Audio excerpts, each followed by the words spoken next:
Hello, good morning, my dear students. In previous class, we have to discuss about some important concept in case of motion in straight line chapter. In this motion in straight line chapter, I have derived some kinematic equation for uniformly accelerated bodies using VT graph, and also explain the concept of motion under gravity and relative velocity of two bodies. In this video class, I am going to solve some numerical problems. This type of numerical problems is very important in case of examination. Last part of the question paper, the numerical problems are given in your exam. We have 5 numerical problems, then 3 problems, 2 problem choice problem, next 3 problems guarantee solvable problems. That type of problems in this video class I am going to solve first chapter, motion in straight line chapter. Nodi, ee motion in straight line chapter alli derivations 3 derivations ಅಲ್ಲಿ ಯೂಸಿಯಲ್ ಆಗಿ ಒಂದು concept ಕೊಡ್ತಾರೆ. Suppose ಇಲ್ಲ ಅಂತಿದ್ದಂಗೆ ಇದ್ರ ಮೇಲೆ ಒಂದು problem guarantee. Numerical problem ಅಂತ ಹೇಳ್ಬಿಟ್ಟು ಪಾರ್ಟ್ ಡಿ ನಲ್ಲಿ ಬರ್ತಕ್ಕಂಥ ಪ್ರಾಬ್ಲಮು ನ್ಯೂಮೆರಿಕಲ್ ಪ್ರಾಬ್ಲಮು 5 ಪ್ರಾಬ್ಲಮ್ ಇರ್ತವೆ. Out of 5 you have to answer 3 compulsory, remaining 2 problems are choice. ಈ ಪ್ರಾಬ್ಲಮ್ಸ್ ಅನ್ನೋದು ನಿಮಗೆ ಈಗ ಈ ಫಿಸಿಕ್ಸ್ ಕಾನ್ಸೆಪ್ಟಲ್ಲಿ ಹೊಸ ಇಂಟ್ರೊಡಕ್ಷನ್. ನೀವು ಎಸ್ ಎಲ್ ಸಿನಲ್ಲಿ ಆ ಥರ ಏನು ಪ್ರಾಬ್ಲಮ್ಸ್ ನಿಮಗೆ ಕೇಳಿರಲ್ಲ, ಆದರೆ ಈ ಫಿಸಿಕ್ಸ್ ಈ ವರ್ಷದ್ದು ಕಾನ್ಸೆಪ್ಟಲ್ಲಿ ನ್ಯೂಮೆರಿಕಲ್ ಪ್ರಾಬ್ಲಮ್ ಪಾರ್ಟ್ ಅಂತಲ್ಲಿರುತ್ತೆ. ಟೋಟಲ್ ಮಾರ್ಕ್ಸ್ ಅದಕ್ಕೆ 15 ಮಾರ್ಕ್ಸ್ ಅವಾರ್ಡ್ ಆಗಿರುತ್ತೆ. Derivations out of 6 derivations you have to answer 4 derivation. Each derivation carries 5 marks. Out of 5 numerical problems, have to answer 3 numerical problems. Each problem carries 5 marks. Angidmele 15 marks coming from your numerical problems. All the chapter alli nodi 4 branches idave. 4 branches alli nimge 5 problem kelta idare. 5 problem alli 3 problem answer ಮಾಡಲೇಬೇಕು ಅಂತ ಒಂದು included syllabus ಇದರಲ್ಲಿ motion in straight line. ನಿಮ್ಮ units and ಡೈಮೆನ್ಷನ್ನಲ್ಲಿ ನಿಮಗೆ ಎಕ್ಸಾಮಿನೇಷನ್ಗೆ 1 or 2 marks ಒಂದು question ಅಷ್ಟೇ appear ಆಗುತ್ತೆ. ಆದರೆ ಇಲ್ಲಿ ಮೋರ್ ದೆನ್ 4 to 5 marks ನಿಮಗೆ ಇಲ್ಲಿ ಬರುತ್ತೆ.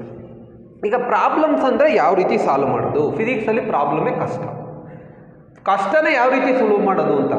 ಅದಕ್ಕೋಸ್ಕರ ಪ್ರತಿ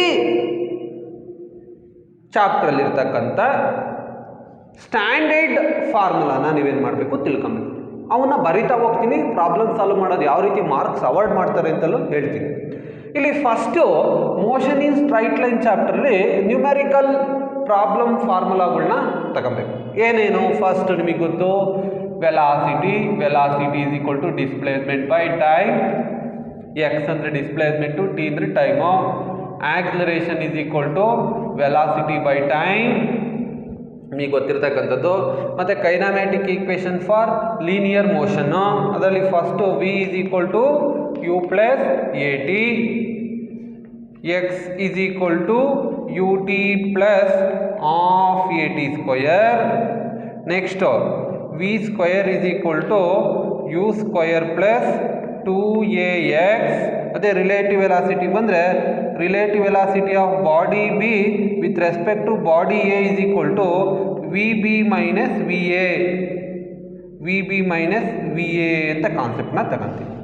ಇವು ಈ ರಿಲೇಟಿವ್ ವೆಲಾಸಿಟಿಗೆ ಇರ್ತಕ್ಕಂಥ ಕಾನ್ಸೆಪ್ಟ್. ಇಷ್ಟು ಪ್ರಾಬ್ಲಮ್ಸ್ನ ಈ ಚಾಪ್ಟರ್ಲ್ಲಿ ನೀವೇನು ಮಾಡಬೇಕು, ಬಹ್ಯಾಟ್ ಮಾಡಬೇಕು. ಇದ್ರ ಮೇಲೆ ಪ್ರಾಬ್ಲಮ್ಸ್ ಈಗ ಒಂದೊಂದೇ ಪ್ರಾಬ್ಲಮ್ಸ್ ಮಾಡ್ತಾ ಹೋಗೋಣ. ಯಾವ ರೀತಿ ಪ್ರಾಬ್ಲಮ್ಸ್ ಇರುತ್ತೆ, ಈಸಿ ಇರುತ್ತೆ. ಸಬ್ಜೆಕ್ಟ್ ತಿಳ್ಕೊಂಡ್ರೆ ತುಂಬ easy problem. First problem number 1. A car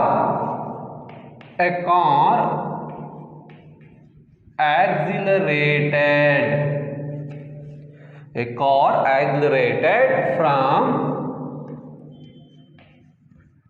2 meter per second 4 meter per second in 2 second ಈ ರೀತಿ find number 1 the acceleration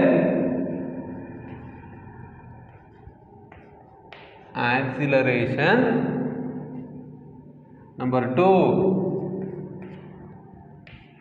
the distance moving in given interval of time. ನೋಡಿ ಈ ಥರ ಒಂದು ತುಂಬ ಸಿಂಪಲ್ ಪ್ರಾಬ್ಲಮ್ಸ್ ತಗೊಂಡಿದ್ದೀನಿ. ಇಲ್ಲಿ A car accelerated from 2 meter per second to 4 meter per second in 2 seconds ಅದು. Find acceleration distance moving in given interval of time. ಈ ರೀತಿ ಕೊಟ್ಟಾಗ ಒಂದು ಪ್ರಾಬ್ಲಮ್ ಕೊಟ್ಟಾಗ ಫಸ್ಟು ಆ ಪ್ರಾಬ್ಲಮ್ಸ್ನ ಅರ್ಥ ಮಾಡ್ಕೊಬೇಕು. ಅರ್ಥ ಮಾಡ್ಕೊಂಡ್ಮೇಲೆ ಗೊತ್ತಿರ್ತಕ್ಕಂಥ ಗಿವನ್ ಡೇಟಾಸ್ ಅಂತ ಕರಿತೀವಿ. ಈ ಡೇಟಾಸ್ನ ಸಿಂಬಲಲ್ಲಿ ಬರ್ಕೊಳಂತ ಕಲಿಬೇಕು. ಫಸ್ಟ್ ಗಿವನ್ ಡೇಟಾ ನೋಡಿ, ಇಷ್ಟು ಬರೆದ್ರೆ 1 marks ಕೊಡ್ತಾರೆ ನಿಮಗೆ. ಗಿವನ್ ಡೇಟಾ ವಿತ್ ಸಿಂಬಲ್ ನೋಡಿ. Car accelerated from 2 meter per second to 4 meter per second in 2 seconds ಅಂದಾಗ ಈ 2 meter per second 4 meter per second 2 second ಏನದು ಅನ್ನೋದನ್ನ ಗ್ಲಾನ್ಸ್ ಮಾಡ್ಬೇಕು ನಾವು. ನೋಡಿ, ನಾವು ಯಾವುದೇ ಒಂದು ಕಾನ್ಸೆಪ್ಟ್ನ ಸಿಂಬಲಲ್ಲಿ ಬರ್ಕೊಬೇಕಾದ್ರೆ ಯೂನಿಟ್ನ ನೋಡಬೇಕು. ಮೀಟರ್ ಪರ್ ಸೆಕೆಂಡ್ ಅಂದರೆ ವೆಲಾಸಿಟಿಗೆ ಇರ್ತಕ್ಕಂಥ ಯೂನಿಟ್ ಇದು. ಹಂಗಿದ್ಮೇಲೆ ಈ ಮ್ಯಾಗ್ನಿಟ್ಯೂಡು ವೆಲಾಸಿಟಿಗಳು ಸ್ಟಾರ್ಟಿಂಗ್ ಇರ್ತಕ್ಕಂಥ ವೆಲಾಸಿಟಿನ ಇನಿಷಿಯಲ್ ತಗೊಳ್ಳಿ, ಲಾಸ್ಟಿಗೆ ಬರೋದನ್ನ ಫೈನಲ್ ವೆಲಾಸಿಟಿ ತಗೊಳ್ಳಿ. ಇದು ಟೈಮ್ ಸೆಕೆಂಡ್ ಇದೆ.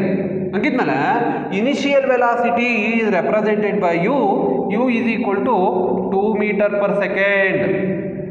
Final velocity v is equal to 4 meter per second. Initial velocity 2 meter per second, final velocity 4 meter per second. Next time interval ಕೊಟ್ಟಿದ್ದಾರೆ, t is equal to 2 seconds. Next calculate ಏನು ಮಾಡಬೇಕು? Acceleration question mark, distance nothing but displacement ಇದ್ದಂಗೆ ಅದು X question mark. ಇಷ್ಟು ಬರೆದ್ರೆ ನಿಮಗೆ ಇಲ್ಲಿ 1 marks award ಆಗುತ್ತೆ. ಈ ಚಾಪ್ಟರ್ ನಿಮಗೆ 1 marks ಈ ರೀತಿ ಗಿವನ್ ಡೇಟಾ. ನೋಡಿ, ಇನ್ನು ಮುಂದಕ್ಕೆ ಪ್ರಾಬ್ಲಮ್ ಸಾಲ್ವ್ ಮಾಡಬೇಕಾದ್ರೆ ಪ್ರತಿಯೊಂದಕ್ಕೂ ನಾನು ಗಿವನ್ ಡೇಟಾಸ್ನ ರೆಪ್ರೆಸೆಂಟ್ ಮಾಡಲ್ಲ. ನೀವು ವರ್ಕ್ ಮಾಡ್ಕೊಬೇಕಾದ್ರೆ ಗಿವನ್ ಡೇಟಾ ಬರ್ಕೊಂಡು ಮಾಡಬೇಕು. ಫಸ್ಟ್ ಸ್ಟೆಪ್ ಇದು. Given data of the given problem using the mathematical symbols award 1 marks. ಈ ರೀತಿ ಬರೆದ್ರೆ 1 marks. ನೆಕ್ಸ್ಟು ರೆಸ್ಪೆಕ್ಟಿವ್ ಫಾರ್ಮುಲಾ ಬರೆದ್ರೆ 1 marks. ಈಗ ನಾವು ಎ ಕ್ಯಾಲ್ಕುಲೇಟ್ ಮಾಡಬೇಕು, ಎಕ್ಸ್ ಕ್ಯಾಲ್ಕುಲೇಟ್ ಮಾಡಬೇಕು. ಎ ಕ್ಯಾಲ್ಕುಲೇಟ್ ಮಾಡೋಕ್ಕೆ ನೋಡಿ, ಈ 3 kinematic equation for uniformly accelerated ಬಾಡೀಸಲ್ಲಿ ಈ 3 ಈಕ್ವೇಷನ್ಸ್ನೇ ಜಾಸ್ತಿ ಯೂಸ್ ಮಾಡೋದು. ಹಂಗಿದ್ಮೇಲೆ ಇಲ್ಲಿ ನೋಡಿ ಯು ವಿ ಟಿ ಕೊಟ್ಟವ್ರೆ. ಎ ಕ್ಯಾಲ್ಕುಲೇಟ್ ಮಾಡಬೇಕು ಅಂದರೆ u v t a calculate ಮಾಡ್ಬೋದಾ? ಹಂಗಿದ್ಮೇಲೆ ಇವು ಯೂಸ್ ಮಾಡೋಕ್ಕಾಗಲ್ವಾ? ಇಲ್ಲಿ ನೋಡಿ ಟಿ ಕೊಟ್ಟವ್ರೆ, ಯು ಕೊಟ್ಟವ್ರೆ, ಎ ಗೊತ್ತಿಲ್ಲ, ಎಕ್ಸು ಗೊತ್ತಿಲ್ಲ. ಇದನ್ನು ತಾಣಕ್ಕೆ ಬರಲ್ಲ, ಯಾಕೆಂದರೆ ಎ ಗೊತ್ತಿಲ್ಲ, ಎಕ್ಸ್ ಗೊತ್ತಿಲ್ಲ. ಇಲ್ಲಿ ಈ ಟಿ ಎ ಗೊತ್ತಿಲ್ಲ, ಯು ಗೊತ್ತಿದೆ, ವಿ ಗೊತ್ತಿದೆ ಅಂದಮೇಲೆ ಎನ ಕ್ಯಾಲ್ಕುಲೇಟ್ ಮಾಡ್ಬೋದು. ಈ ಫಾರ್ಮುಲಾ ತಗೊಳ್ಳಿ. Using V is equal to you plus A T formula ಗೊತ್ತಾಯ್ತು ಅನ್ಸುತ್ತೆ. ಏನಕ್ಕೆ ಅದನ್ನೇ ಕನ್ಸಿಡರ್ ಮಾಡಿದ್ದೀವಿ. ಇವ್ನು ಕನ್ಸಿಡರ್ ಮಾಡಿದ್ರೆ ಏನಾಗುತ್ತೆ? ಇದನ್ನು ತಗೊಂಡ್ರೆ ನೀವು ಇಲ್ಲಿ 2 ಟರ್ಮು ಗೊತ್ತಿರಲ್ಲ, ಇದರಲ್ಲಿ 1 ಟರ್ಮು ಗೊತ್ತಿರಲ್ಲ, ಕ್ಯಾಲ್ಕುಲೇಟ್ ಮಾಡ್ಬೋದು. ಇಲ್ಲಿ ಸಬ್ಸ್ಟಿಟ್ಯೂಟ್ ಮಾಡಿ. What is the value of V nothing but 4 meter per second, U nothing but 2 meter per second, A question mark as it is ಹಂಗೆ ಬರೀರಿ, ಟೈಮು 2 seconds. ಸಬ್ಸ್ಟಿಟ್ಯೂಟ್ ಮಾಡಿದ್ದೀನಿ. ಇಲ್ಲಿ 4 ಈ 2 ಈ ಕಡೆ ಬಂದರೆ -2 ಈಸ್ ಈಕ್ವಲ್ ಟು 2a. 4 - 2 ಅಂದರೆ 2 is equal to 2a. 2 cross multiplication 2/2 is equal to a is equal to 2 1 cancel 1 meter per second square. ಪ್ರತಿಯೊಂದಕ್ಕೂ ಯೂನಿಟ್ನ ಸ್ಪೆಸಿಫಿಕೇಶನ್ ಮಾಡಬೇಕು. ಇಷ್ಟನ್ನ ಮಾಡಿದ್ರೆ ನಿಮಗೆ 3 marks. ಇದಕ್ಕೆ 1 marks, ಅದಕ್ಕೆ 2 marks. ನೆಕ್ಸ್ಟ್ ರಿಮೈನಿಂಗ್ ಇನ್ನೊಂದು ಕ್ಯಾಲ್ಕುಲೇಟ್ ಮಾಡಿಬಿಟ್ರೆ ಯು ವಿಲ್ ಗೆಟ್ 5 ಮಾರ್ಕ್ಸ್. ನೆಕ್ಸ್ಟ್ ಎಕ್ಸ್ನ ಫೈಂಡ್ ಔಟ್ ಮಾಡಬೇಕು. ಅದಕ್ಕೋಸ್ಕರ ಇದನ್ನ ಯೂಸ್ ಮಾಡ್ಕೊಳ್ಳಿ, ಇದನ್ನ ಯೂಸ್ ಮಾಡ್ಕೊಳ್ಳಿ, ಎರಡನ್ನೂ ಯೂಸ್ ಮಾಡಿ ಒಂದೇ ಆನ್ಸರ್ ಬರುತ್ತೆ, ಬರಲೇಬೇಕು. ಎಕ್ಸ್ ತಗೊಳ್ಳೋಣ. ಎಕ್ಸ್ ಕ್ಯಾಲ್ಕುಲೇಟ್ ಮಾಡಬೇಕಾದ್ರೆ X is equal to U T plus of A T square. X is equal to U nothing but ಕೊಟ್ಟಿದ್ದಾರೆ 2 metre per second, time 2 plus of what is the value of A nothing but 1, T nothing but 2 square. X is equal to 4 plus 1/2 into 2 square nothing but 4. X is equal to 4 plus 2 1s 2 2s. X is equal to 6 metre distance ಬಂತು. Sir ಹಂಗಿದ್ದಲ್ಲಿ ಇದನ್ನು ತಗೊಂಡ್ರು ಕರೆಕ್ಟಾಗಿ ಬರುತ್ತಾ check ಮಾಡಿ, ಬೇಕಾದರೆ ಯಾವುದನ್ನು ತಗೊಳ್ಳಿ ಕರೆಕ್ಟಾಗಿ ಬರುತ್ತೆ. V square is equal to U square plus 2ax, V nothing but 4 square is equal to 2 square plus 2 what is the value of A 1 into X. ಇಲ್ಲಿ 16 ಆಯಿತು ಇಸ್ ಈಕ್ವಲ್ ಟು 4 ಆಯಿತು ಪ್ಲಸ್ 2ax. ಇದೀ ಕಡೆ ಬಂದರೆ 16 minus 4 is equal to 2x, 12 is equal to 2x, 12/2 is equal to x, 2 1s 2 6, x is equal to 6 metre. ಯಾವುದನ್ನ equation ತಗೊಳ್ಳಿ ನಿಮಗೆ ಬರುತ್ತೆ ಕರೆಕ್ಟಾಗಿ, ನಾವು ಮಾಡಿರ್ತಕ್ಕಂಥ ಮೆಥಡು. ಸರಿ, ಈ ಥರ ಪ್ರಾಬ್ಲಮ್ಸು ಈ ಚಾಪ್ಟ್ರಲ್ಲಿ ಅಪಿಯರ್ ಆಗ್ತವೆ. ಇನ್ನು ಕಾನ್ಸೆಪ್ಟೆಡ್ ಓರಿಯೆಂಟೆಡ್ ಇದೆ, ಸ್ಟೆಪ್ ಬೈ ಸ್ಟೆಪ್ಪು ನಿಧಾನಕ್ಕೆ ಹೋಗೋಣ. ನೆಕ್ಸ್ಟ್ ಪ್ರಾಬ್ಲಮ್, ಇವನ್ನೇನು ಮಾಡಬೇಕು, ಪ್ರಾಬ್ಲಮ್ಸ್ನ ನೀವು ವರ್ಕ್ ಮಾಡಬೇಕಾದ್ರೆ first you have to write the given formula neatly and then work the respective formula, substitution and answer. ಇಷ್ಟನ್ನ ಕ್ಲೀನಾಗಿ ವರ್ಕ್ ಮಾಡಬೇಕು. ವರ್ಕ್ ಮಾಡದೇ ಇದ್ದರೆ ಪ್ರಾಬ್ಲಮ್ಸು ಬರೋದೇ ಇಲ್ಲ. ಯಾಕೆಂದರೆ ತುಂಬ ಪ್ರಾಬ್ಲಮ್ಸ್ ಇದ್ದಾವೆ, ಎಲ್ಲ ಪ್ರಾಬ್ಲಮ್ಸ್ ಮಾಡಿಸ್ತೀನಿ, ಕ್ಲೀನಾಗಿ ವರ್ಕ್ ಮಾಡ್ಕೊಂತ ಬರಬೇಕು. ಯಾಕೆಂದರೆ ಎಕ್ಸಾಮಿನೇಷನ್ಗೆ ಕೇಳ್ತಾರೆ. Next problem,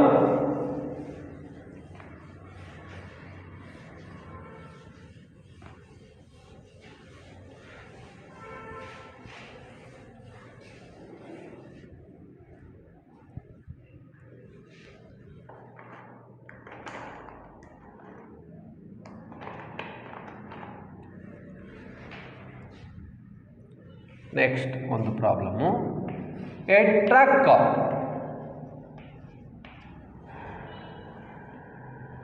starting from rest and moving with velocity 10 meter per second, 10 meter per second after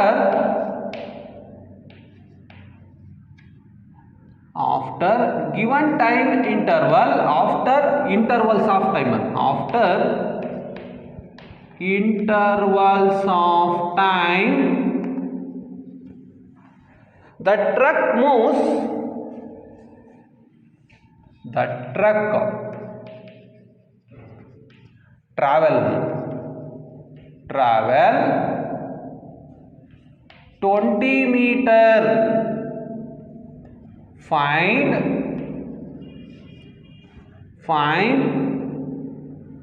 the time taken by the truck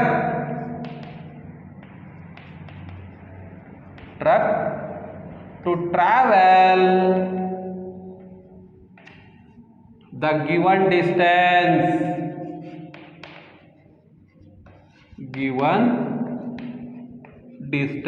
ನೋಡಿ ಕ್ವಶನ್ ಇದೊಂಥರ ಡಿಫ್ರೆಂಟ್ ಆಗಿದೆ.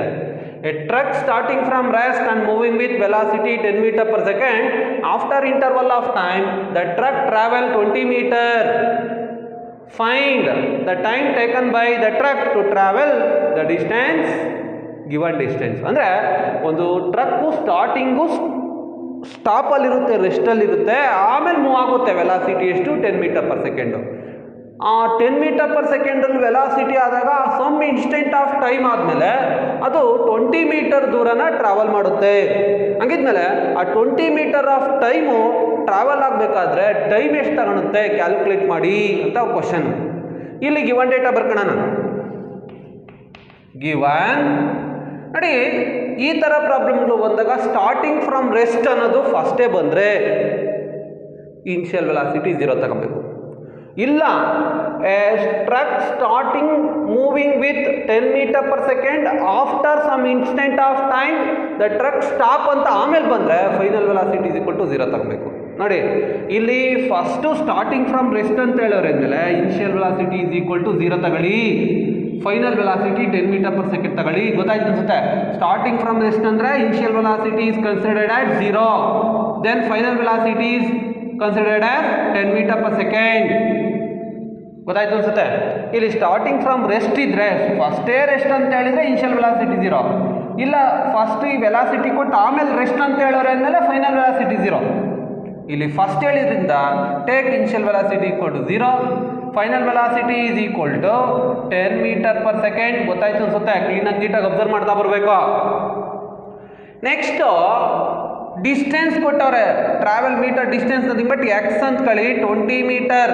ನೋಡಿ ಸರ್, ಇಲ್ಲಿ ಡಿಸ್ಟೆನ್ಸ್ ಅಂದ್ರೆ ಗಿವನ್ ಇಂಟರ್ವಲ್ ಆಫ್ ಟೈಮಲ್ಲಿ ಇದ್ದರೆ ನಾವು ಇಲ್ಲಿ ಡಿಸ್ಟೆನ್ಸ್ ಅಂತ ತಗೊಂಡಿಲ್ಲ, ಡಿಸ್ಪ್ಲೇಸ್ಮೆಂಟ್ ಅಂತಲೇ ಕನ್ಸಿಡರ್ ಮಾಡಬೇಕು. ಈ ಪ್ರಾಬ್ಲಮ್ಗಳು ಬಂದಾಗ it is indicated by X. ಏನು ಫೈಂಡ್ ಔಟ್ ಮಾಡಬೇಕು? ಗಿವನ್ ಇಂಟರ್ವಲ್ ಆಫ್ ಟೈಮ್ನ ಕ್ವಶನ್ ಮಾರ್ಕು. ಹಂಗಿದ್ಮೇಲೆ ಟೈಮ್ ಕ್ಯಾಲ್ಕುಲೇಟ್ ಮಾಡಬೇಕು ಅಂದರೆ ಎಕ್ಸ್ ಗೊತ್ತಿದೆ, ವಿ ಗೊತ್ತಿದೆ, ಯು ಗೊತ್ತಿದೆ. ಹಂಗಿದ್ಮೇಲೆ ಯಾವ್ದು ಇದರಲ್ಲಿ ನೋಡಿ, ಇದನ್ನು ತಗೊಳಕ್ಕೆ ಹೋದರೆ V = U plus AT. A ಗೊತ್ತಿಲ್ಲ,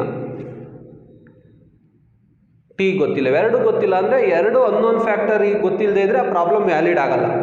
ಇಲ್ಲಿ ನೋಡೋಣ, ಎಕ್ಸು ಇಲ್ಲಿ ಯು ಕೊಟ್ಟಿದ್ದಾರೆ, ಎಕ್ಸು ಕೊಟ್ಟಿದ್ದಾರೆ, ಎ ಕೊಟ್ಟಿಲ್ಲ. ಹಂಗಿದ್ಮೇಲೆ ಟಿನ ಕ್ಯಾಲ್ಕುಲೇಟ್ ಮಾಡೋಕ್ಕಾಗಲ್ಲ.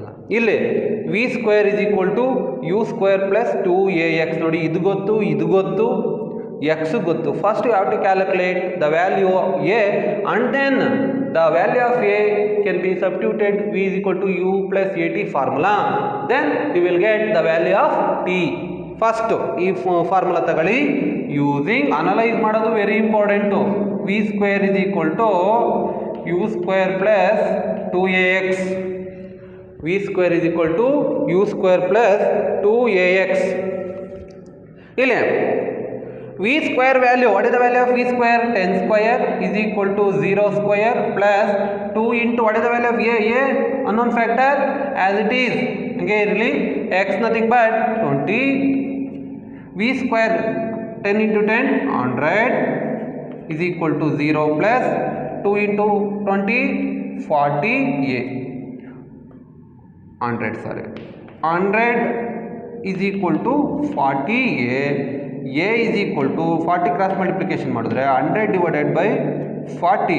0 0 cancel, 2 2s 2 5s nothing but 5/2 metre per second square. Sir ಇಲ್ಲ, ಇದನ್ನ ಸಾಲ್ವ್ ಮಾಡ್ತೀನಿ ಕ್ಯಾಲ್ಕುಲೇಟರ್ ಅಂದರೆ 5/2 ನಥಿಂಗ್ ಬಟ್ 2.5 ಬರುತ್ತೆ. 2.5 ಮೀಟರ್ ಪರ್ ಸೆಕೆಂಡ್ ಸ್ಕ್ವೇರ್. ನೋಡಿ, ಈಗ ಸಪೋಸ್ ನೀವೇನಾದರೂ ಫೈನಲ್ ಆನ್ಸರ್ಗೆ ಯೂನಿಟ್ ಬರಿಲ್ಲ ಅಂದರೆ ಮಾರ್ಕ್ಸ್ ಕಟ್ ಆಗುತ್ತೆ. ಲಾಸ್ಟ್ ಫೈನಲ್ ಆನ್ಸರ್ಗೆ ಸ್ಪೆಸಿಫಿಕ್ ಯೂನಿಟ್ನ ಬರೀಬೇಕು. Acceleration 2 metre per second square ಹೆಂಗೆ ಬರುತ್ತೆ ಏನು ಎತ್ತ ಅಂತ ಡೈರೆಕ್ಟ್ ಯೂನಿಟ್ ಕಾನ್ಸೆಪ್ಟಲ್ಲಿ ಹೇಳಿದ್ದೀನಿ. ಈಗ ನಾವು ಎ ಕ್ಯಾಲ್ಕುಲೇಟ್ ಮಾಡಬೇಕು. Our aim is to calculate the value of time in above problem. ಟೈಮ್ನ ಈಗ ಇದನ್ನು ಬಿಟ್ಟು ಇವೆರಡರಲ್ಲಿ ಯಾವುದಕ್ಕನ್ನು ಹಾಕಿ ಟೈಮ್ ಬರುತ್ತೆ, ಯಾವುದಕ್ಕನ್ನು ಹಾಕಿ ಇದೇ ಸಿಂಪಲ್ ಆಗಿದೆ ಹಾಕಿ. v = a plus AT. What is the value of v? 10 = 0 plus what is the value of a? Nothing but 2.5 into t. 10 = 2.5 into t. t ಬೇಕು ಅಂದರೆ 10 divided by 2.5 = t. 10 divided by 2.5 4. t = 4 seconds. What is the value of t? t = 4 seconds. ಗೊತ್ತಾಗುತ್ತೆ. ಈ ಥರ problems work ಮಾಡ್ಬೋದು. ನೋಡಿ, ಗೊತ್ತಾಗಬೇಕು. ಇದೊಂದು confuse ಮಾಡ್ಕೊಬೇಡಿ. ಟ್ರಕ್ ಸ್ಟಾರ್ಟಿಂಗ್ ಫ್ರಮ್ ರೆಸ್ಟ್ ಅಂದರೆ initial velocity = 0. Rest nothing but initial velocity = 0. Final velocity ತಗೊಬೇಕು. ನೆಕ್ಸ್ಟು ಪ್ರಾಬ್ಲಮ್ ಇದೆ ಇದರಲ್ಲಿ NCERT ಪ್ರಾಬ್ಲಮ್ಸು.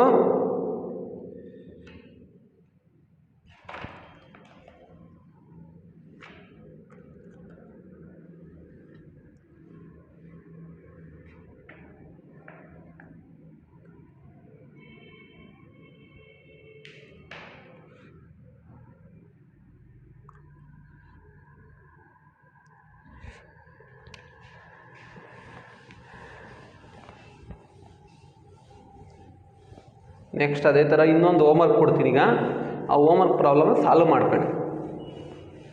ಯಾಕೆಂದರೆ ಪ್ರಾಬ್ಲಮ್ಮು ಪ್ರಾಕ್ಟೀಸ್ ಮಾಡಿದ್ರೆ ನಮಗೆ ಪ್ರಾಕ್ಟೀಸ್ ಆಗುತ್ತೆ. ನೀವು ರೆಫರೆನ್ಸ್ ಪ್ರಾಬ್ಲಮ್ ಹೋಮ್ವರ್ಕ್ ಪ್ರಾಬ್ಲಮ್ ಕೊಡ್ತಾ ಹೋಗ್ತೀನಿ, ಸಾಲ್ವ್ ಮಾಡಬೇಕು. Homework problem: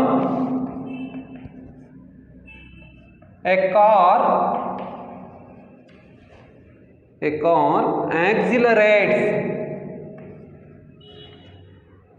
car accelerates from 6 meter per second to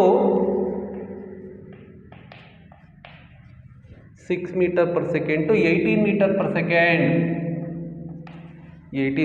second in 12 second, assuming acceleration to be uniform. ಇದೇನಿರಲಿ, assuming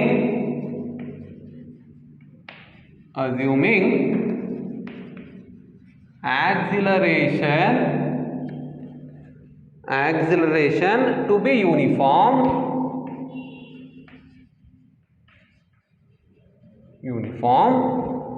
calculate ಅಥವಾ find A acceleration, B the distance moving in given interval of time. ಇದೊಂದು homework problem. ಇದಕ್ಕೆ ನೋಡಿ clue ಹೇಳ್ತೀನಿ. U = 6 ತಗೊಳ್ಳಿ, V = 18, time T ತಗೊಳ್ಳಿ, A find out ಮಾಡಬೇಕು, Xನ find out ಮಾಡಬೇಕು. ಇದಕ್ಕೆ first have to use V = U + 18. Next T ಬರುತ್ತೆ, A ಬರುತ್ತೆ, ಏನ ತಗೊಂಡು ಇವೆರಡರಲ್ಲಿ ಯಾವುದನ್ನು ಒಂದು ಫಾರ್ಮುಲಾ ಯೂಸ್ ಮಾಡಿ, you will get the final answer. Next ಅದೇ ಥರ ಇನ್ನೊಂದು ಪ್ರಾಬ್ಲಮ್. ಹೋಮ್ವರ್ಕು ಮನೇಲಿ ಮಾಡಬೇಕು. A car accelerated uniformly from rest. A car accelerates uniformly from rest and acquires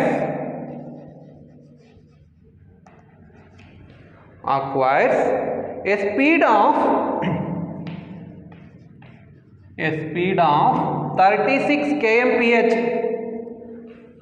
36 kmph kilometre per hour ಅಂತ ನೋಡಿ. ಕಿಲೋಮೀಟರ್ ಪರ್ ಹವರ್ ಅಂತ ಓದ್ಕೊಬೇಕು. Kilometre per hour in 10 second.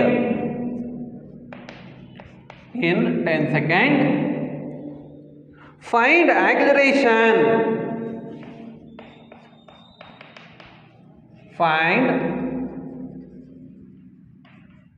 acceleration. B the total distance traveled.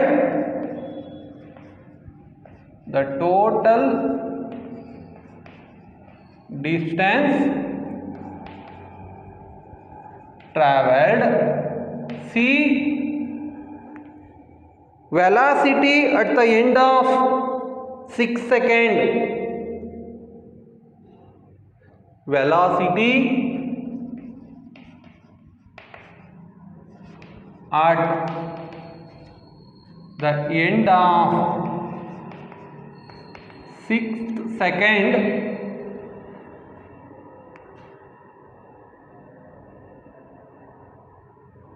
velocity at the end of 6th second. ಈಗ next ಈ ಥರ problem ನೋಡಿ, ಇದೊಂದು important problem. ಈಗ a car accelerates uniformly from rest and acquires a speed 36 kmph in 10 seconds. Find acceleration, total distance, velocity. ಈಗ first ಇವೆರಡು calculate ಮಾಡೋಣ, ಲಾಸ್ಟಿಗೆ ಬರೋಣ. ಫಸ್ಟ್ ಇಲ್ಲಿ ಗಿವನ್ ಡೇಟಾಸ್ ಏನು ಕೊಟ್ಟಿದ್ದಾರೆ, ಗಿವನ್ ಡೇಟಾ ವೆರಿ ಇಂಪಾರ್ಟೆಂಟ್, ಪ್ರತಿ ಸ್ಟೆಪ್ಪಲ್ಲೂ ಬರೀತಾ ಬರಬೇಕು. ರೆಸ್ಟ್ ಅಂತ ಹೇಳಿದ್ರೆ uniform velocity is equal to 0, ಆಗಲೇ ಹೇಳಿದ್ದೀನಿ. ಅಕ್ವೈರ್ಸ್ ಸ್ಪೀಡ್ ನೋಡಿ, magnitude of speed is called velocity, ಅಥವಾ magnitude of velocity is called speed ಅಂತ ಕರಿತೀವಿ ಜ್ಞಾಪಕದಲ್ಲಿ. ಸಾರಿ, ಮ್ಯಾಗ್ನಿಟ್ಯೂಡ್ ಆಫ್ ವೆಲಾಸಿಟಿನ ಸ್ಪೀಡ್ ಅಂತ. ಇದು ಮ್ಯಾಗ್ನಿಟ್ಯೂಡು, ಇಲ್ಲಿರ್ತಕ್ಕಂಥದ್ದನ್ನ ವೆಲಾಸಿಟಿ. ಅಂದರೆ ಸ್ಪೀಡ್ ಆಗಲಿ ವೆಲಾಸಿಟಿ ಆಗಲಿ ನಾವಿಲ್ಲಿ ವಿ ಅಂತಲೇ ಕನ್ಸಿಡರ್ ಮಾಡಬೇಕು. ಸ್ಪೀಡ್ ಅಂತ ಕೊಟ್ಟವ್ರೆ ಅಂತ ಹೇಳ್ಬಿಟ್ಟು ಎಸ್ ತಗೊಳೋದಲ್ಲ, ವಿನೇ ತಗೊಬೇಕು. ಏನಂತ ಹೇಳಿದ್ದಾರೆ, V is equal to 36 kmph. Sir ಇದೇನು ಮೀಟರ್ ಪರ್ ಸೆಕೆಂಡ್ ಕೊಡೋದ್ರ ಬದಲು kmph ಕೊಟ್ಟವರಲ್ಲ, ಕನ್ಫ್ಯೂಸ್ ಮಾಡೋಕ್ಕೆ ಕೊಡ್ತಾರೆ. ನೀವೇನು ಮಾಡಬೇಕು, ಯಾವುದೇ ಒಂದು unit M K S unit ಇದ್ದರೆ ನೋಡಿ, ಎಮ್ ಕೆ ಎಸ್ ಅಂದರೆ ಮೀಟರು, ಕಿಲೋಗ್ರಾಮು, ಸೆಕೆಂಡು. ಡಿಸ್ಟೆನ್ಸು ಮೀಟ್ರಲ್ಲಿರಬೇಕು, ಟೈಮು ಸೆಕೆಂಡಲ್ಲಿರಬೇಕು. ಇಲ್ಲದೇ ಇದ್ದರೆ, ಕೊಡದೇ ಇದ್ದರೆ ಕನ್ವರ್ಟ್ ಮಾಡ್ಕೊಬೇಕು. ಇಲ್ಲಿರ್ತಕ್ಕಂಥದ್ದನ್ನ convert kmph into metre per second. ಗೊತ್ತಾಯ್ತು ಅನ್ಸುತ್ತೆ. ಕನ್ವರ್ಟ್ ಮಾಡ್ದಲ್ಲೇ ಪ್ರಾಬ್ಲಮ್ ಮಾಡಿದರೆ ಹೋಯ್ತು ಪ್ರಾಬ್ಲಮ್. ಅದಕ್ಕೋಸ್ಕರ ಇದನ್ನ ಕನ್ವರ್ಟ್ ಮಾಡೋದು ಹೆಂಗೆ ಅಂದರೆ 36 km ಪಿ ಅಂದರೆ ಪರ್ ಅಂತ, ಅಂದರೆ ಡಿನಾಮಿನೇಟರ್ ಅಂತ. ಈ ರೀತಿ ಪಿಗೆ ಹಿಂಗೆ ಬಾರ್ ಎಳೆದು ಎಚ್ ಅಂತ ಬರ್ಕೊಂತೀನಿ, ಹಿಂಗೆ ಬರ್ಕೊಬೋದು ನೋಡಿ. kmph ಹೆಂಗೆ ಬರ್ಕೊಬೇಕು ಅನ್ನೋದು. Next 36 kilometre, 1 kilometre how many metre, that will be is equal to 1 kilometre ಅಂದರೆ ಕಿಲೋ, ಇಲ್ಲಿರ್ತಕ್ಕಂಥದ್ದು 1000 ಮೀಟರ್ ಅಂತ. 1000 metre, 1 kilometer can be replaced by 1000 meter. 1 hour is equal to how many second? 3600 second. ಅದಕ್ಕೆ ಪ್ರಿಲಿಮಿನರಿನಲ್ಲೇ basic class ಮಾಡಿಬಿಟ್ಟಿದ್ದೀನಿ ನಾನು. ಈ ರೀತಿ important, ಕಿಲೋಗ್ರಾಮಿಂದ K G, K ಜಿಯಿಂದ kilogram, ಮೀಟರಿಂದ ಸೆಂಟಿಮೀಟ್ರು, ಸೆಂಟಿಮೀಟ್ರಿಂದ ಮೀಟರು, ಈ ಥರ ಕಿಲೋಮೀಟರ್ ಇವೆಲ್ಲ ಗೊತ್ತಾಯ್ತು ಅನ್ಸುತ್ತೆ. ಕಿಲೋಮೀಟರ್ ಅಂದರೆ 1000 ಮೀಟರು. 1 ಅವರ್ ಅಂತ ಇಲ್ಲೇನು ಇಲ್ಲ ಅಂದರೆ ಒಂದಿರುತ್ತೆ. 1 ಅವರ್ ಅಂದರೆ 3600 ಸೆಕೆಂಡು, 3600 ಸೆಕೆಂಡು. 1 ಅವರ್ನ ಮಿಲಿ ನೋಡಿ, 1 hour that will be is equal to 1 ಅವರ್ಗೆ 60 ಮಿನಿಟು. ಜ್ಞಾಪಕದಲ್ಲಿ ಇಟ್ಕೊಬೇಕು, 1 ಅವರ್ಗೆ 60 ಮಿನಿಟು. ಒಂದು ಇಲ್ಲಿ ಮಿನಿಟ್ ಆಗಬೇಕು ಅಂದರೆ 60 ಸೆಕೆಂಡ್ ಇರಬೇಕು. 60 ಸೆಕೆಂಡ್ ಮಲ್ಟಿಪ್ಲೈ ಮಾಡಿ 3600 ಸೆಕೆಂಡ್ ಬರುತ್ತೆ. ಈ ರೀತಿ ಕನ್ವರ್ಟ್ ಮಾಡಬೇಕು. ಈಗ 0 ಕ್ಯಾನ್ಸಲ್ಲು, 36 ಕ್ಯಾನ್ಸಲ್ಲು, ಬರೋದು 10 ಮೀಟರ್ ಪರ್ ಸೆಕೆಂಡ್. ಈ ರೀತಿ ಕನ್ವರ್ಟ್ ಮಾಡಲಿಲ್ಲ ನೀವು, ಪ್ರಾಬ್ಲಮಲ್ಲಿ ಇರ್ತಕ್ಕಂಥದ್ದನ್ನ ಕನ್ವರ್ಟ್ ಮಾಡಿ ನೀವೇನಾದರೂ ಹಾಕ್ಕೊಂಡಿಲ್ಲ ಅಂದರೆ ಹೋಯ್ತು ಪ್ರಾಬ್ಲಮ್. ನೋಡಿ 36 ಎಲ್ಲಿ, 10 ಎಲ್ಲಿ. 36ನ ಮೀಟರ್ ಪರ್ ಸೆಕೆಂಡಿಗೆ ಕನ್ವರ್ಟ್ ಮಾಡಿದ್ರೆ ಈ ರೀತಿ ಬರುತ್ತೆ. ಗೊತ್ತಾಯ್ತು ಅನ್ಸುತ್ತೆ. ಈಗ next acceleration question mark, total distance ಅಂದರೆ ಎಕ್ಸೇ question mark. Next velocity at the end of 6 second. ಅವರು 10 ಸೆಕೆಂಡಲ್ಲಿ ವೆಲಾಸಿಟಿ ಕೊಟ್ಟವ್ರೆ, ಅವ್ರು ಕೇಳ್ತಿರೋದು 6 ಸೆಕೆಂಡಲ್ಲಿ. ಅದನ್ನ V velocity at 6th second equal to question mark. ಗೊತ್ತಾಯ್ತು ಅನ್ಸುತ್ತೆ ಇಲ್ಲಿರ್ತಕ್ಕಂಥ ಪ್ರಾಬ್ಲಮ್. ಈಗ first you have to calculate A using the formula. ನೋಡಿ ಏನಾಗಿ ಫಾರ್ಮುಲಾ ಕ್ಯಾಲ್ಕುಲೇಟ್ ಮಾಡಬೇಕು ಅಂದರೆ ಯು ಗೊತ್ತು, ವಿ ಗೊತ್ತು, ಟಿ ಗೊತ್ತಿದೆ. ಟಿನೂ ಕೊಟ್ಟಿದ್ದಾರೆ, ಇಲ್ಲೇ ಬರೀತೀನಿ ನೋಡಿ. T is equal to 10 second. A calculate ಮಾಡ್ಕೊಳ್ಳಿ using the formula v is equal to you plus A t. Using v is equal to you plus A t. What is the value of v? V nothing but 10 metre per second. ಗೊತ್ತಾಯ್ತು ಅನ್ಸುತ್ತೆ calculate ಮಾಡೋದು. U is equal to 0 plus a into 10. 10 is equal to a into 10. 10 get cancel, ಡೈರೆಕ್ಟಾಗಿ ಹೇಳಿದ್ದೀನಿ. A is equal to 1 metre per second square. A is equal to 1 metre per second square. Next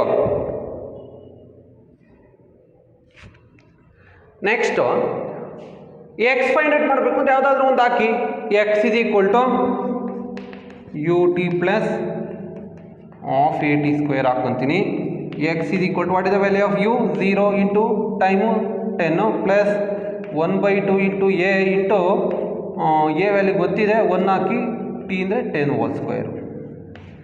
x is equal to 0 plus 1/2 1 10 square ಅಂದರೆ 100. x is equal to 2 ones 50 is 50 meter. x value ಬಂತು. x is equal to 50 meter. Last velocity at the end of 6 second ಅಂದರು. ಅದಕ್ಕೋಸ್ಕರ ಈ ಟೈಮ್ಗೆ replacement ಕೊಡಿ. ಟೈಮ್ನ 12 ತಗೊಳ್ಳಿ, ಯುನ 0 ತಗೊಳ್ಳಿ, ಎ ಆ್ಯಸ್ ಇಟ್ ಈಸ್ ಆ್ಯಕ್ಸಿಲರೇಷನ್ನು ಇದ್ದೇ ತಗೊಳ್ಳಿ. ಇಲ್ಲಿರತಕ್ಕಂಥ ಕಾನ್ಸೆಪ್ಟು ಆ್ಯಕ್ಸಿಲರೇಷನ್ ಎಷ್ಟಿರುತ್ತೆ ಅಲ್ಲಿ 1 ಕನ್ಸಿಡರ್ ಮಾಡಿ. ಏನಾಗುತ್ತೀಗ ಅಗೈನ್ ಇದೇ formula v is equal to u plus at. Last ಕಾನ್ಸೆಪ್ಟ್ಗೆ v is equal to calculate ಮಾಡಬೇಕು. u initial velocity 0 plus acceleration find out ಮಾಡ್ಕೊಂಡಿದ್ದೀವಿ. ಸೇಮ್ ಬರುತ್ತೆ. ಆ್ಯಕ್ಸಿಲರೇಷನ್ ಎಷ್ಟು ಬರುತ್ತೆ? 1 ಮೀಟರ್ ಪರ್ ಸೆಕೆಂಡೇ ಬರುತ್ತೆ. ಆ್ಯಕ್ಸಿಲರೇಷನ್ ಏನು ಚೇಂಜ್ ಆಗಲ್ಲ. 1 into what is the value of t. ಅವ್ರು ಕೊಟ್ಟಿರ್ತಕ್ಕಂಥದ್ದು at the end of 6 second 6. v is equal to 6 metre per second. v is equal to 6 metre per second. ಗೊತ್ತಾಯ್ತು ಅನ್ಸುತ್ತೆ ಇಲ್ಲಿರ್ತಕ್ಕಂಥದ್ದು ಪ್ರಾಬ್ಲಮ್. ಇಷ್ಟು ಕಾನ್ಸೆಪ್ಟನ್ನ ತಿಳ್ಕೊಬೇಕು. ನೆಕ್ಸ್ಟ್ ಪ್ರಾಬ್ಲಮ್, ಪ್ರತಿ ಪ್ರಾಬ್ಲಮ್ನ ಒಂದು ನೋಟ್ಸಲ್ಲಿ ನೀಟಾಗಿ ರೆಪ್ರೆಸೆಂಟ್ ಮಾಡ್ತಾ ಬರಬೇಕು. Next problem,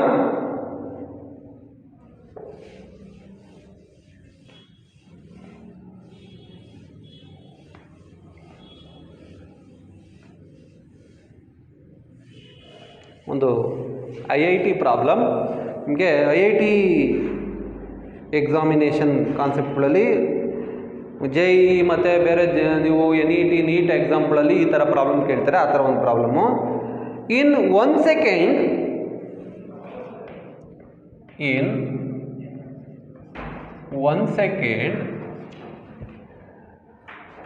A particle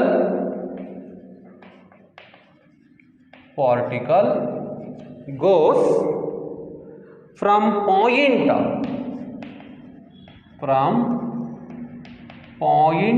A to point B, moving in a semicircle,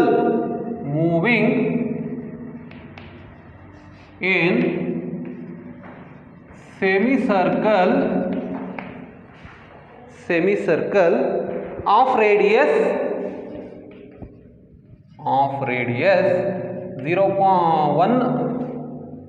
1 meter.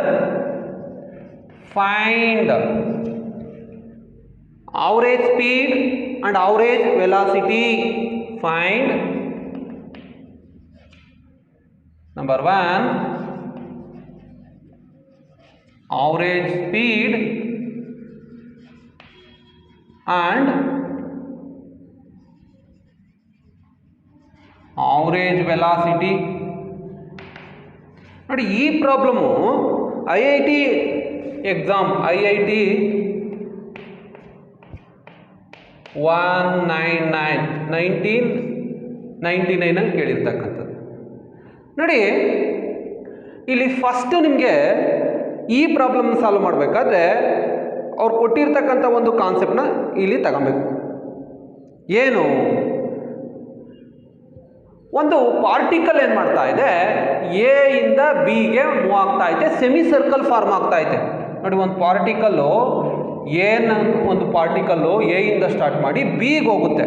ಈ ಬಿಗೆ ಇದು ಮೂವ್ ಆಗಬೇಕಾದ್ರೆ ಸೆಮಿ ಸರ್ಕಲ್ ಫಾರ್ಮೇಷನ್ ಆಗುತ್ತೆ. ಸೆಮಿ ಸರ್ಕಲ್ ಅಂದರೆ ಈ ರೀತಿ ಅವ್ರು ಹೇಳ್ಬಿಟ್ಟಿದ್ದಾರೆ indication. In 1 second a particle goes from point A to point B moving in semi circle of radius 1 metre. Radius ಇಲ್ಲಿರ್ತಕ್ಕಂಥದ್ದು ನೋಡಿ, ಇದರ ರೇಡಿಯಸ್ಸು 1 ಮೀಟ್ರಲ್ಲಿ ಇಟ್ಕೊಂಡು ಇಲ್ಲಿಂದ ಇಲ್ಲಿಗಿರ್ತಕ್ಕಂಥ ಡಿಸ್ಟೆನ್ಸು 1 ಮೀಟರ್ ಇರುತ್ತೆ. 1 ಮೀಟರ್ ಡಿಸ್ಟೆನ್ಸಲ್ಲಿ ಇದು ಸೆಮಿ ಸರ್ಕಲ್ನ ನೋಡಿ ಕಂಪ್ಲೀಟ್ ಮಾಡಿದ್ರೆ ಒಂದು ಸರ್ಕಲ್ಲು, ಆಫ್ ಇದ್ರೆ ಸೆಮಿ ಸರ್ಕಲ್ ಫಾರ್ಮೇಷನ್ ಮಾಡುತ್ತೆ. Find average speed and average velocity ಅಂತ ಹೇಳಿದ್ದಾರೆ. ಇಲ್ಲಿ ಅವರೇಜ್ ಸ್ಪೀಡು ಕ್ಯಾಲ್ಕುಲೇಟ್ ಮಾಡಬೇಕು ಅಂದರೆ ಇದನ್ನೇನು ಮಾಡಬೇಕು ಅಂದರೆ first have to calculate distance travelled from A to B using the formula pi R. ನಿಮಗೆ ಗೊತ್ತು, ಈ ಪೈ ಆರ್ನ ಯೂಸ್ ಮಾಡ್ಕೊಂಡ್ರೆ ನಮಗೆ ಇಲ್ಲಿಂದ ಇಲ್ಲಿಗಿರ್ತಕ್ಕಂಥ ಸರ್ಕಂಫರೆನ್ಸ್ ಡಿಸ್ಟೆನ್ಸ್ ಬರುತ್ತೆ. ಗೊತ್ತಿರಲಿ, ಕ್ಲೀನಾಗಿ ಇದು ಮಾಡಿದ್ರೆ 2 ಪೈ ಆರ್ ಅಂದರೆ ಸರ್ಕಂಫರೆನ್ಸು, ಬರೇ ಪೈ ಆರ್ ಅಂದರೆ ಹಾಫ್ ಆಫ್ ದ ಸೆಮಿ ಸರ್ಕಲಿಗೆ ಸಿಗುತ್ತೆ.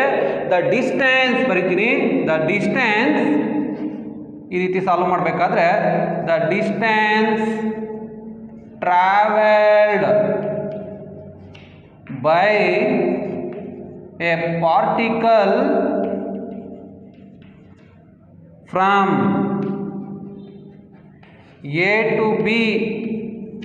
ಎ ಟು ಬಿಗೆ ಡಿಸ್ಟೆನ್ಸ್ನ ಟ್ರಾವೆಲ್ ಮಾಡಬೇಕು ಅಂದರೆ ಫಾರ್ಮುಲಾ ಯಾವತ್ತು ಹಾಕ್ತೀರಾ, ಪೈ ಆರ್ ಹಾಕಿ, ನಿಮಗೆ ಟೋಟಲಾಗಿ ಡಿಸ್ಟೆನ್ಸ್ ಬರುತ್ತೆ.